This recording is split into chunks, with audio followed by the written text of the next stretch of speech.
चैतन्यं शाश्वतं शान्तं व्योमातीतं निरञ्जनं नादबिन्दुकलातीतं तस्मै श्रीगुरुवे नमः। सर्वरूपमयी देवी सर्वं देवीमयं जगत् अतोऽहं विश्वरूपां तां नमामि परमेश्वरी। भावै रसद्भिरेवायम् अद्वयेन भावैरसद्भिरेवायम् अद्वयेन च कल्पिता अद्वैता भावा अप्यद्वयेनैव तस्मात् द्वयता शिवा तस्मादद्वयता शिवा। ये जो आत्म तत्व है, ये जो प्राण मन बुद्धि चित्त, ये सब प्रकृति के अंश है और प्रकृति में भी आत्म तत्व ही तो प्रकाशित हो रहा है, तभी सब चैतन्य है। तो ये जो आत्म तत्व है ये प्राण आदि असद भावों से, ये जो भी सृष्टि का बना सब असद भाव है। आत्मा चैतन्य ही सद्भाव है, असद भावों से और अद्वैत रूप से कल्पित है। प्राण आदि असत भाव से और अद्वैत रूप से कल्पित है। प्राण इतने प्राण नहीं है, प्राण भी अद्वैत रूप से एक है। हवा एक है कि अनेक? और जब आपके शरीर में गई, अहंकार में गई तो अलग हो गया आपका हिस्सा, उसका अलग हो गया, उसका अलग हो गया। आपने जो विकार फेंका, आपका विकार अलग, उसका विकार अलग। अब आपका विकार तभी समाप्त होगा जहां से विकार शुरू हुआ है, वहीं उसी बिंदु पर आके समाप्त होगा। उसमें कितना भी समय लग जाए। तो अद्वैत रूप से कल्पित है। वे असद भाव भी अद्वैत से ही कल्पना किए गए हैं। जितने भी असद भाव हैं सारी कल्पना अद्वैत की ही है, अद्वैत के कारण। इसलिए अद्वैत भाव ही मंगलमय है, अद्वैत भाव मंगलमय है। प्राण आदि भाव भी अद्वैत सत्य रूप आत्मा से ही कल्पना किए गए हैं, क्योंकि कोई भी कल्पना निराधार नहीं, उसका आधार होना चाहिए। सर्प की कल्पना रस्सी के ऊपर है, निराधार नहीं हो सकती। अतः समस्त कल्पना के आश्रयभूता होने से अपने स्वरूप से अद्वैत का कभी व्यभिचार न हो। जो अद्वैत तत्व है उसका स्वरूप से कभी व्यभिचार, कभी दो नहीं होता, जो का त्यों रहता है। होने से अद्वैता ही मंगलमयी है, केवल कल्पना ही अमंगलमयी है। अब जब तुम अद्वैत भाव में होगे, सत्य में होगे, तो सब तुम्हें दिखाई पड़ेगा। अब दिखाई पड़ेगा तो आप साक्षी होंगे। अब साक्षी में स्थिति अगर बन जाए चौथे लेवल पर, तो तीन तक का सब दिखने लग जाए, और तीन का ही सब बंधन है। क्योंकि रज्जु सर्प आदि के समान भय आदि उत्पन्न करने वाली है मंगलमयी अमंगलमयी स्थिति। इसलिए अद्वैता अभय रूपा है, इसलिए यही मंगलमयी भी है। जो तत्ववेत्ता है, जो ज्ञानी है, उनकी दृष्टि में नानात्व का अत्यंता भाव है। नानात्व उनकी दृष्टि में नहीं होता। और भी अद्वैता क्यों मंगलमयी है? वहां एक वस्तु से दूसरी वस्तु का नानाभूत, जहां पर एक वस्तु से दूसरी वस्तु का नानाभूत पार्थक्य, सब अलग अलग नाना प्रकार की अलगताएं देखी जाती हैं। आपको आपके भाव स्तर पर लाल रंग पसंद है, आपको काला पसंद है, आपको नीला पसंद है, आपको पीला। अब इतने सारे लोग इतने सारे ले आए, आपको भोजन में ये पसंद है, आपको पसंद। तो ये जो नाना रूप, जहां एक वस्तु से दूसरी वस्तु का नानाभूत पार्थक्य देखा जाता है, वही अमंगल हो सकता है। जहां एकता नहीं है वही अमंगल है। किंतु नात्मभावेन नानेदम न स्वेनापि कथंचन न पृथंग न पृथंग चिदिति तत्त्वविदो विदुः नात्मभावेन नानेदम् न स्वेनापि कथंचन न पृथंग न पृथंग चिदिति तत्त्वविदो विदुः। ये नानात्व, ये जो नानात्व है, नानात्व जो दिखाई दे रहा है, ये ना तो आत्म स्वरूप से ही है, ना तो जो बिखर जाता है आत्म स्वरूप से, माने अंदर नहीं है। ना तो ये आत्म स्वरूप से है और ना अपने ही स्वरूप से कुछ है। अपने स्वरूप से कुछ माने अलग नहीं है। ये सब नानात्व में चैतन्यता ही तो काम करती है। सारी कल्पनाओं में सत ही तो काम करता है, सत के आधार पर ही तो है। और न अपने स्वरूप से कुछ है। कोई भी वस्तु जिसको हम लोग वस्तु मानते हैं, ना तो ब्रह्म से पृथक है और ना अपृथक है। ना वो उससे अलग है और ना वो उससे जुड़ी है। अगर उससे अपृथक होती, उससे मिली हुई होती, तो ये रूप ना होता। अगर उससे पृथक होती तो वस्तु का अस्तित्व ही नहीं था। ऐसा तत्ववेत्ता जानते हैं। ये नानात्व ना तो आत्मस्वरूप से है और ना अपने ही स्वरूप से कुछ और है। कोई भी वस्तु ना तो ब्रह्म से पृथक है और ना ही अपृथक है। ऐसा तत्ववेत्ता जानते हैं। इस अद्वितीय परमार्थ सत्य आत्मा में, अद्वितीय परमार्थ सत्य, परमार्थ माने परम अर्थ, जिससे आगे कुछ नहीं है, जिससे ऊंची कोई चीज नहीं है, जिसके बाद में कुछ नहीं। परमार्थ माने परम अर्थ, उसके आगे कुछ नहीं, जो है सो वही पूर्ण है। इस अद्वितीय परमार्थ सत्य आत्मा में प्राण आदि संसार, प्राण का तो खेल है, सब प्राण ऊर्जा का ही सारा खेल है।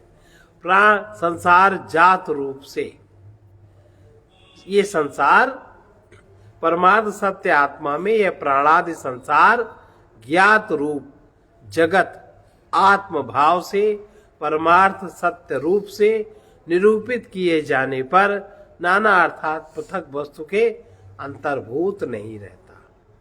जब इसको हम लोग स्पष्ट रूप से समझते हैं, ये परमार्थ क्या है, ये जगत क्या है, तब ये जगत वस्तु के अंतर्भूत नहीं रहता। वस्तु के अंतर क्या रहता है? फिर वस्तु के अंतर चैतन्यता का अनुभव होता है। जैसे अभी जब तक परमार्थ नहीं जानते, सच्चिदानंद नहीं जानते, तब तक हम बीज में यही करते हैं, इतने अणु हैं, इतने परमाणु, यही खोज करते हैं। और फिर बाद में क्या धारणा बनती है कि बीज में, बीज के भीतर क्या है? चैतन्यता और सत्य है। इसलिए इसी कारण से बीज में इतनी सारी घटनाएं, क्रियाएं, उसमें जो भी तत्वों की जरूरत पड़ती है वो तत्व उत्पन्न होते हैं। जिनको नष्ट होने की जरूरत है वो तंतु नष्ट होते हैं और वो अपने को बढ़ाता जाता है। इतनी सी बात है, बहुत खोपड़ी खपाने की जरूरत। अब जो तत्वज्ञानी है वो परमात्मा की सृष्टि में कहीं भी वर्ण संकरता का पक्षधर नहीं है। क्योंकि वर्ण संकरता में जब दो व्यक्तियों का अलग अलग दो जाति का गुण मिल जाता है तो जो तीसरी चीज उत्पन्न होती है वो बहुत ज्यादा कंफ्यूज्ड होती है। ना तो उसकी कोई गति ठीक होती है, ना उसका अपना ध्येय ठीक होता है।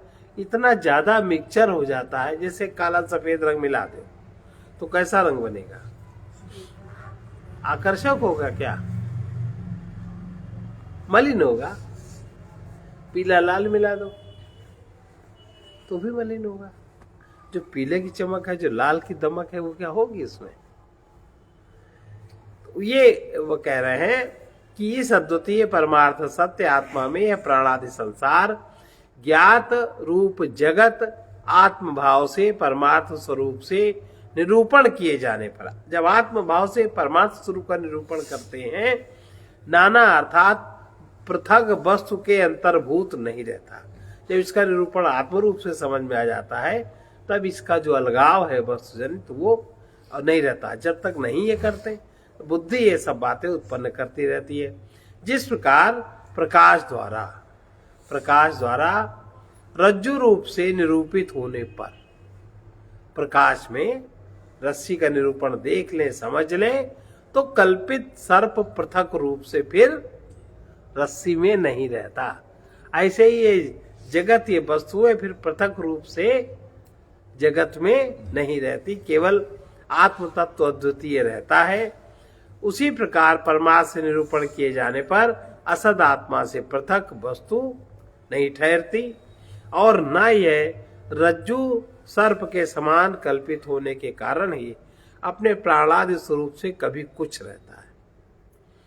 तथा जिस प्रकार घोड़े से भैंस पृथक है ना, घोड़ा अलग है और भैंस पृथक है, उस प्रकार प्राणादि वस्तु आत्मा से भी पृथक नहीं है। घोड़े से भैंस जिस प्रकार पृथक है बाहर आकार प्रकार में, उसी प्रकार से प्राणादि वस्तु आपस में भी पृथक नहीं है, एक है। इसीलिए असद रूप होने से आपस में अथवा किसी अन्य से कोई वस्तु अपृथक भी नहीं है, ना कोई पृथक है और ना एक वस्तु दूसरी वस्तु से अपृथक है। एक है तो दूसरी बनी, दूसरी है तो तीसरी बनी, तीसरी चौथी बनी। इसीलिए अपृथक भी नहीं है। ऐसा आत्मज्ञ ब्राह्मण लोग परमार्थ तत्व को जानते हैं, अतः अमंगल की हेतुता का अभाव होने से अद्वैता ही मंगलमयी है, ये इसका तात्पर्य बताया। इस रहस्य, ये जो रहस्य है, इस रहस्य है कहाँ अद्वैत और कहाँ ये जगत की वस्तु, कहाँ भैंस और कहाँ घोड़ा, क्या सृष्टि में विभिन्नता में कैसा कैसा, ये रहस्य है। अब ये रहस्य हर एक के सामने प्रकट नहीं होता। रहस्य और केवल सामने व्यक्ति क्या जानता है, ये मैं हूं, ये मेरा है, ये मेरा मकान है, ये मेरा लड़का है, दो चार, उतने में ही उनकी सारी जिंदगियां, एक जिंदगी नहीं, एक एक वृत्ति की पूर्ति करने में अनेक जिंदगियां निछावर होती रहती है, हवन होती रहती है, पर वो ना उस वासना का छोर मिलता है, ना उस वासना का बीज खुलता है और ना वो उकेरा जाता है, ना उसको समझ आती है। जीव परेशान होता रहता है और अंत में जब वो सब कुछ प्राप्त होता तो भी नहीं कुछ मिलता। प्राप्त हुआ नहीं कि व्यर्थ हुआ। मान लो एक किसी के पुत्र नहीं है और पुत्र उसके ना होने का कारण भी उसको पता चल गया कुंडली में, या किसी महात्मा ने बता दिया, कुछ हो गया और उसको विश्वास तो है नहीं, क्योंकि उसका जो अहंकार, उसका जो मैं है वो सर्वोपरि है। मेरे साथ ऐसा कैसे हो सकता है, हम तो चीज करके मानेंगे। दुनिया भर में घूमता, ये जिंदगी समाप्त, धन समाप्त, अगले जन्म में फिर वहीं से यात्रा शुरू होती, फिर वही चक्कर चलता है। तो जब तक वो कर्म भोग उसका पूरा नहीं हो जाता, चाहे जितने जन्म लगे, उसको पुत्र की प्राप्ति नहीं होती। ऐसे एक एक वस्तु की बात। और जब प्राप्त हो गया, जब बड़ा हुआ, आपने मालिक किया क्या है, सब ऐसा चलता है। तब कहानी, तब सब बेकार। और तब इतना समय बीता, न तत्व ज्ञान में समय दिया, न ज्ञान में समय दिया, न कहीं विश्वास में समय दिया, न किसी महात्मा की बात मानी। महात्मा को भी हम अपनी कैटेगरी का समझते, महात्मा का रहस्य हम अपनी तरह का समझते। अगर महात्मा ने कहीं कुछ कह दिया कि तुम इतना धन दे दो, इतना कर दो, लगता है तो लोभी है। अब क्यों कहा ये सब, तुम कहा जानो, कोई मतलब नहीं। मान लो तुम्हारी हानि होने को हुई 50 लाख की, अगर महात्मा ने कहा 2 लाख रुपए हमें दे दो और तुम्हारी हानि बचे, उसको दिखाई पड़ रहा है। इसीलिए साधु महात्माओं के साथ श्रद्धा भाव पूर्वक रहना चाहिए, कुतर्क बुद्धि से नहीं रहना चाहिए। कुतर्क बुद्धि से तुम्हारी हानि हो जाती है, उनका न लाभ होता है न हानि, वो नहीं लाभ हानि देखते। उनके लिए तो अद्वैतता ही मंगलमय है, उनका कुछ उसमें लाभ हानि नहीं होना। लेकिन तुम्हारे जो कर्म का इधर उधर रखने का जो सिस्टम है, इधर का धान, उधर का धान, उधर का धान, तुम लाभ हानि वही समझते हो, तुम्हारा वही लाभ हानि हो जाता है। वरना तो बहुत मायूस होना पड़ता है, सामान्य व्यक्ति बहुत मायूस होता है। तो ये जो रहस्य निरंतर घट रहा है सृष्टि में, इस रहस्य के साक्षी कौन थे, ये किन लोगों ने समझा, वो लोग कैसे थे। अब इस सम्यक ज्ञान की स्तुति कर रहे हैं। स्तुति, जो ऐसे लोग थे जिन्होंने आज भी, जिनमें ये ज्ञान जागृत हुआ है, प्रकट हुआ है, उन सबकी स्तुति कर रहे हैं। वीतराग भय क्रोधै, वीतराग भय क्रोधै, मुनिभिर्वेद पार गई, मुनिभिर्वेद पार गई, निर्विकल्पोऽयं दृष्टा, निर्विकल्पोऽयं दृष्टा, प्रपञ्चोपशमोदयः, प्रपञ्चोपशमोदयः, वीतराग भय क्रोधै, वीतराग भय क्रोधै, मुनिभिर्वेद पार गई, मुनिभिर्वेद पार गई, निर्विकल्पोऽयं दृष्टः, निर्विकल्पोऽयं दृष्टा, प्रपञ्चोपशमोपद्वयः, प्रपञ्चोपशमोपद्वयः। जिनके राग,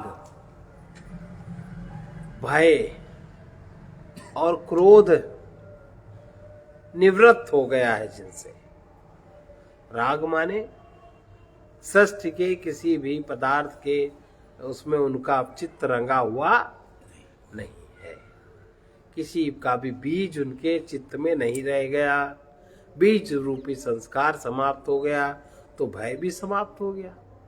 न कुछ मिलना है न कुछ छुटना है तो भय काहेगा।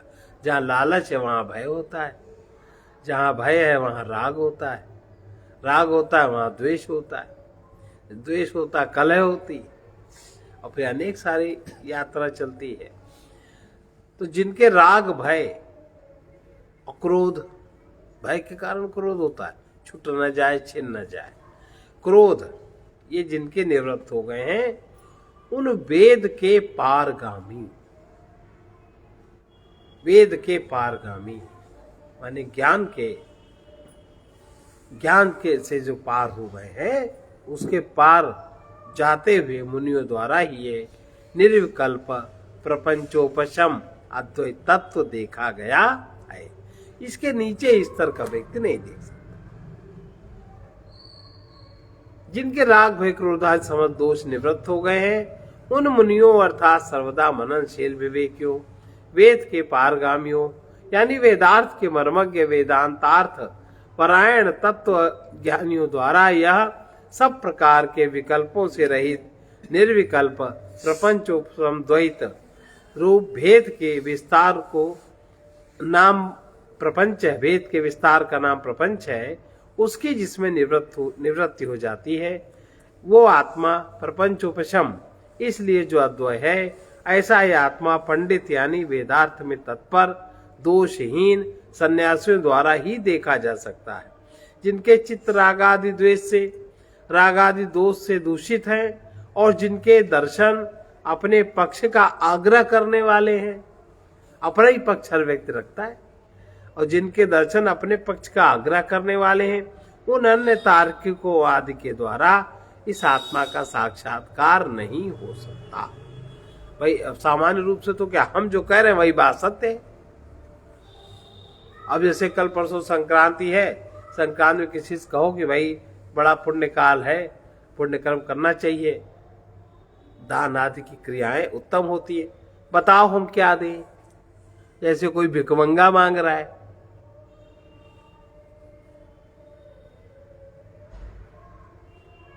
तुम जिस तरह के व्यक्ति से पूछोगे वो जब बताएगा तो फिर तुम्हारे को समझ में नहीं आता।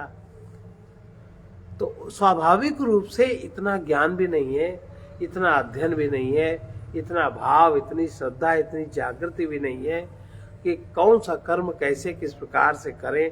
तो उन लोगों के द्वारा, वो तो अपना ही पक्ष रखते हैं, ऐसे जो अपने को तार्किक समझते हैं, ऐसे जो कुदृष्टि कुतर्क वाले लोगों को इस आत्मा का साक्षात्कार नहीं हो सकता। जो इस तरह का तर्क रखते हैं उनको नहीं हो सकता। इस श्लोक का ये अभिप्राय है। तत्व दर्शन का आदेश, जो ये ज्ञानी लोग हैं, इनका जो आदेश है, इनका यही आदेश है कि हर स्तर पे जागो, क्योंकि अनर्थों की निवृत्ति स्थान होने से, क्या, ये जो अद्वैत तत्व है, जो अद्वैतता है, यही पे अनर्थों की निवृत्ति हो सकती है। यही मंगलमय और अभय रूप है, इसलिए जागना चाहिए। तस्मादेवं विदित्वैनं अद्वैते योजयेत् स्मृतम्, अद्वैते योजयेत् स्मृतम्, अद्वैतं समनुप्राप्य, अद्वैतं समनुप्राप्य जडवल्लोकमाचरेत्, जडवल्लोकमाचरेत्। तस्मादेवं विदित्वैनं तस्मादेवं विदित्वैनं अद्वैते योजयेत् स्मृतम्, अद्वैते योजयेत् स्मृतम्, अद्वैतं समनुप्राप्य अद्वैतं समनुप्राप्य जडवल्लोकमाचरेत्। जडवल्लोकमाचरेत्। इसलिए इस आत्म तत्व को ऐसा जानकर अद्वैत में मनोनिवेश करें। गीता में भगवान ने क्या कहा? मयि एव मन आधस्त्व मयि बुद्धि निवेशय। मनोनिवेश करे और अद्वैत तत्व को प्राप्त कर जगत में जड़वत, लोक में जड़वता व्यवहार करें। लोगों, जड़वत माने लोगों को न पता हो पाए कि तुम्हारे अंदर क्या है, तुम कहां पर हो, क्या है तुम्हें। इसलिए जड़वत आचरण करें। ऐसे कोई मूर्ख नहीं जीता है, वैसे जिए, एकदम अनजान बन के जिए हर बात से।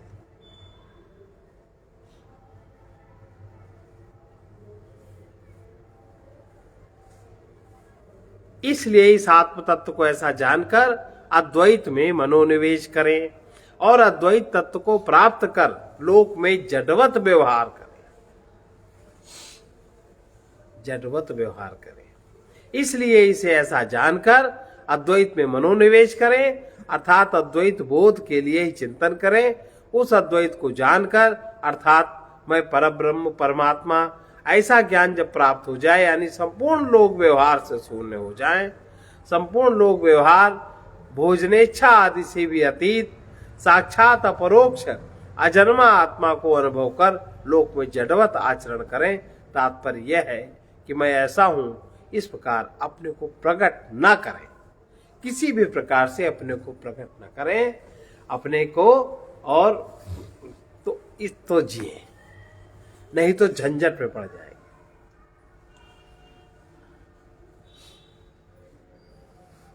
गड़बड़ हो जाएगी। इसलिए जितने भी ज्ञानी लोग हैं, ज्ञानी लोगों का भेद, वो ऐसा आचरण जब कभी जहां समझेंगे कि ये मामला खुल रहा है, वो ऐसा आचरण कर देंगे, तुम उनको वहां तुम्हारा दिमाग हट जाएगा, अरे सब ऐसा है। जहां किसी ने थोड़ा बहुत समझा, किसी की बहुत श्रद्धा वर्धा जुड़ने लगी, जहां थोड़ी निर्भरता हुई, वहां से खसक ले, टिकते नहीं। ऐसा आचरण करें। तत्वदर्शी का आचरण कैसा होता? अब जैसे अब कह दो कि भूख लगे, लोग मोटा मोटा क्या है, भूख लगे भोजन, प्रारब्ध शरीर का जब तक है तब तक प्रारब्ध आपका आराम से चलेगा। और आप जो ज्ञानी जो विचरता है संसार में, परोपकार होता है उससे।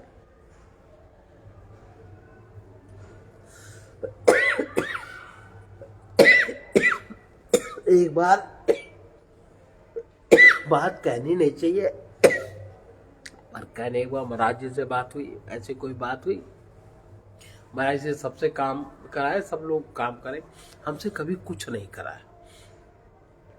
हम अगर महाराज जी के पैर भी स्पर्श कर ले तो भी उन्हें पसंद नहीं था, हम छूते उठते भी नहीं दिखाए। हम सब किसी में कभी इसी सब कवायद क्या है।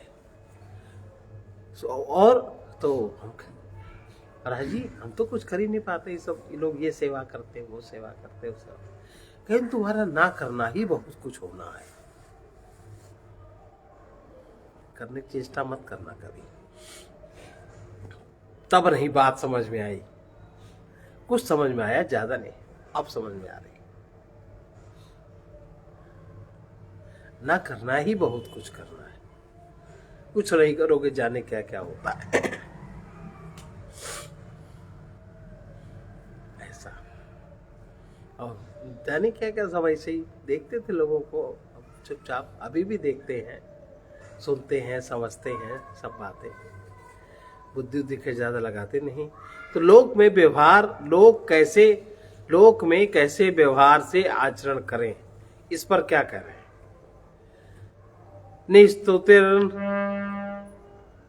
निस्तुतिर निर्ममस्कारो, निस्तुतिर निर्नमस्कारो, निस्वधाकारेव च, निस्वधाकारेव च, चलाचलनिकेतश्च, चलाचलनिकेतस्य, यतिर्यादृच्छिको भवेत्, यतिर्यादृच्छिको भवेत्। निस्तुतिर्निर्नमस्कारो, निस्तुतिर्निर्नमस्कारो, निस्वधाकार एव च, निस्वधाकार एव च, चलाचलनिकेतश्च, चलाचलनिकेतस्य, यतिर्यादृच्छिको भवेत्, यतिर्यादृच्छिको भवेत्। अब देखो,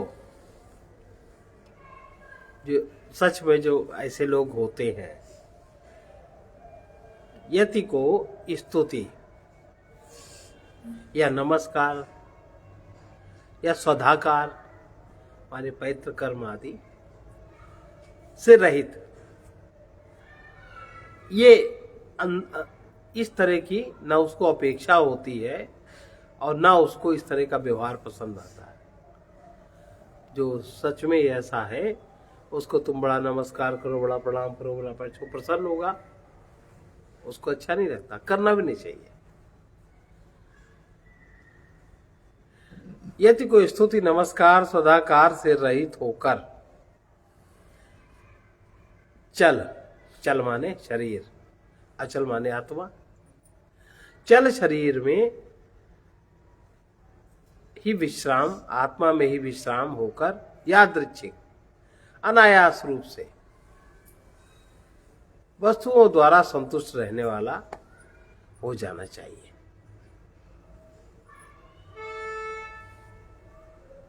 ऐसा यति को स्तुति नमस्कार सदाकार से रहित होकर चल माने शरीर और अचल आत्मा में ही विश्राम करने वाला यादृच्छिक अनायास लब्ध वस्तु द्वारा संतुष्ट रहने वाला ये होता है।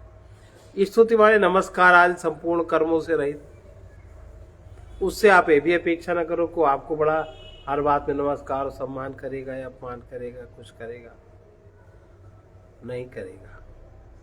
वो है अपने ज्ञान में, वो अपने बोध में। तुम आए और उसको वो जाने वो कहाँ विचरण कर रहा है, जाने क्या कहाँ, मतलब लौकिक रूप से ही कहाँ क्या काम हो रहा, उसे ध्यान ही नहीं दिया। और तो आपको लगेगा हम गए, उन्होंने समझा ही नहीं कि हम आए हैं, तो उससे ऐसी अपेक्षा भी नहीं रखनी चाहिए। ना वो तुमसे महत्व की अपेक्षा रखता है, ना ऐसे व्यक्तियों से नहीं रखना चाहिए। और संपूर्ण कर्मों से रहित बाह्य ऐषणाओं का त्यागी। 3 ऐषणा है, पुत्रेषणा, वित्तेषणा, लोकेषणा। बाहर से 3 ऐषणाएं दिखती और 3 ही ऐषणाओं का जंजाल है। संपूर्ण स्तुति नमस्कार आदि संपूर्ण कर्मों से रहित बाह्य ऐषणाओं का त्यागी, अर्थात निश्चय इस उस आत्मा को जानकर जिनकी बुद्धि आत्मा और निष्ठा, आत्मा में जिनकी निष्ठा हुई है तथा जो उसी के शरणापन्न है, इस स्मृत के अनुसार परमहंस परिव्राज्य भाव को प्राप्त हो प्रतिक्षण, अन्यथा भाव को प्राप्त होने वाला ये चल शरीर, अन्यथा भाव को चल शरीर प्राप्त होता रहता है। तथा अचल आत्मा तत्व नाम है, इस आत्मा का नाम है। इस प्रकार से जब तब भोजन आदि व्यवहार के निमित्त से आकाश आदि के समान अविचल अपने स्वरूप भूत आत्म तत्व को, जो अपना निकेत यानी आश्रय है, आत्म तत्व उसका घर है, आश्रय है, तो उसे आत्मस्थिति को भूल कर जब मैं हूं इस प्रकार का अभिमान करता है, उस समय चल यानी शरीर ही जिसका निकेत है। जब वो बाहर जगत में व्यवहार करता है तो हम और मैं तो कहेगा ही, तब वो शरीर को लेके व्यवहार कर रहा है। ऐसा इस प्रकार विद्वान चलाचल निकेत होकर, बाकी वो अपने निकेत में है, आत्मा में है, फिर बाह्य विषयों का आश्रय न करके, बाह्य किसी विषय की प्रतीक्षा न करे। कभी भोजन नहीं के मिला है तभी भोजन के लिए बैठा रहे, या भोजन के लिए चिल्लाए या कुछ करे, या भोजन के लिए कहीं रुके, ऐसा कुछ नहीं। आश्रय न करके यादृच्छिक हो जाए। तात्पर्य यह है कि अनायासी प्राप्त हुए कौपीन आच्छादन आदि ग्रास मात्र से जिसकी देह स्थिति है, ऐसा जैसा हो जाए वैसा ही स्वीकार कर ले। अविचल तत्वनिष्ठा का विधान क्या है? ऐसी तत्वनिष्ठा अविचल, इसका क्या नियम विधान है जो ये निष्ठा जागृत हो, इसमें स्थिति बने। तत्वमाध्यात्मिकं दृष्ट्वा तत्त्वं दृष्ट्वा तु बाह्यतः तत्त्वीभूतस्तदा राम तत्त्वाद् प्रच्युतो भवेत् तत्त्वमाध्यात्मिकं दृष्ट्वा तत्त्वं दृष्ट्वा तु बाह्यतः तत्त्वीभूतः तदा रामः तत्त्वाद् प्रच्युतो भवेत्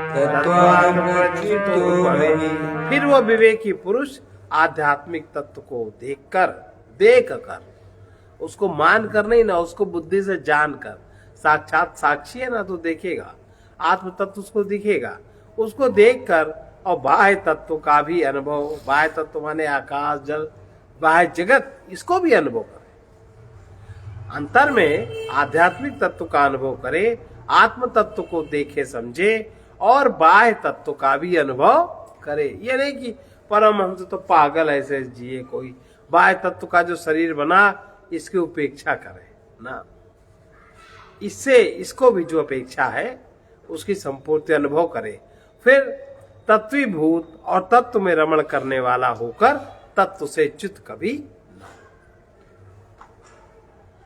शरीर, बाह्य शरीर में शरीर के पोषण के अतिरिक्त किसी प्रकार का आहार विचार व्यवहार न करे, अन्यथा ग्रहण न करे। जो प्राकृतिक तत्व शरीर में है प्रकृति से उनकी पूर्ति के विद्या को जाने, उस प्रकार से रहे, उस प्रकार से करे। पृथ्वी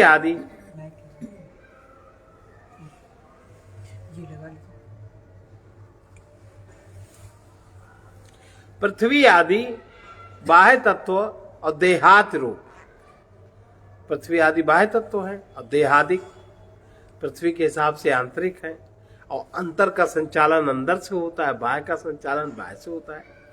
आध्यात्मिक तत्व वाचारंभम विकारो नाम ध्येयम इत्यादि श्रुति के अनुसार रज्जु सर्पादि के समान एवं स्वप्न या माया के समान मिथ्या है।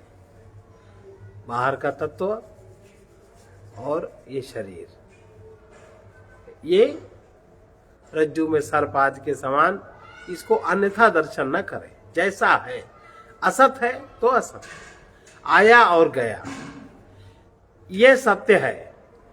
वो जो सत्य है वो आत्मा है और वही तू है।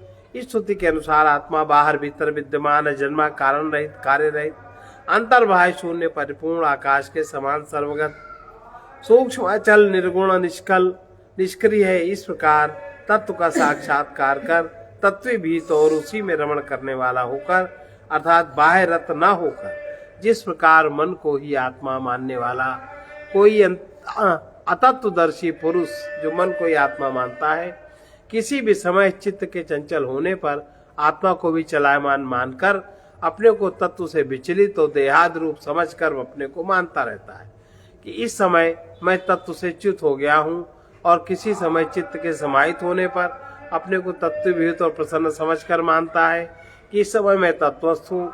इस प्रकार आत्मवेदता को नहीं होना चाहिए, क्योंकि आत्मा सर्वदा एक रूप है, वो कभी इस होए ना होए ऐसा नहीं होता, उसका स्वरूप से च्युत होना कभी संभव नहीं है, और उसका जो उसमें जो साक्षी हो गया वो भी कभी स्वरूप से च्युत नहीं होता।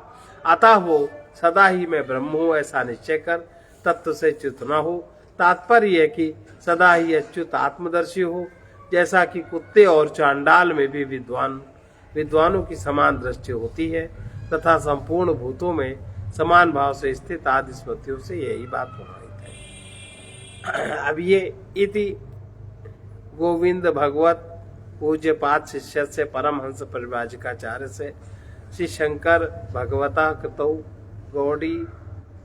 गौड़पादीय गम शास्त्र भाषे वही तथ्याख्यम द्वितीय प्रकरण। ये द्वितीय प्रकरण समाप्त हुआ। अब तीसरा है अद्वैत प्रकरण। ये हम लोग कल देखेंगे।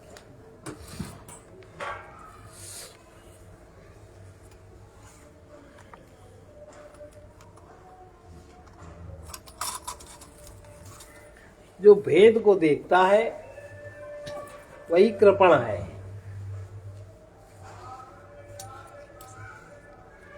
सर्वे भवन्तु सुखिनः, सर्वे सन्तु निरामयाः, सर्वे भद्राणि पश्यन्तु मा कश्चित् दुःखभाग्। कृष्णाय वासुदेवाय हरये परमात्मने प्रणतक्लेशनाशाय गोविन्दाय नमो नमः। असतो मा सद्गमय तमसो मा ज्योतिर्गमय मृत्योर्मामृतंगमय।